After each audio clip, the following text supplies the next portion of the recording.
حضرت ابو قتادہ حارث بن ربیع رضی اللہ عنہ بیان کرتے ہیں، نبی اکرم صلی اللہ علیہ وآلہ وسلم صحابہ کرام کے درمیان کھڑے ہوئے اور آپ نے یہ بات بیان کی کہ اللہ کی راہ میں جہاد کرنا اور اللہ پر ایمان رکھنا افضل ترین اعمال ہیں۔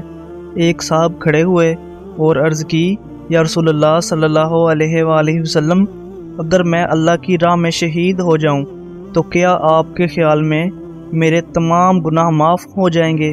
نبی اکرم صلی اللہ علیہ وآلہ وسلم نے اس سے فرمایا، ہاں، اگر تم اللہ کی راہ میں شہید ہو جاؤ اور اس حال میں ہو کہ تم صبر کرنے والے، ثواب کے حصول کی نیت کرنے والے، دشمن کا سامنا کرنے والے، پیٹھ نہ پھیرنے والے ہو۔ پھر نبی اکرم صلی اللہ علیہ وآلہ وسلم نے ارشاد فرمایا، تم نے کیا سوال کیا تھا؟ اس نے عرض کی، اگر مجھے اللہ کی راہ میں شہید کر دیا جائے تو کیا آپ کے خیال میں میرے گناہ معاف ہو جائیں گے؟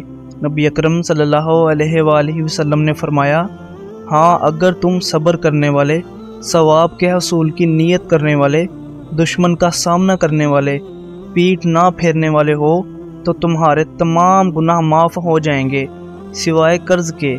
یہ بات جبریل نے مجھے بتائی ہے۔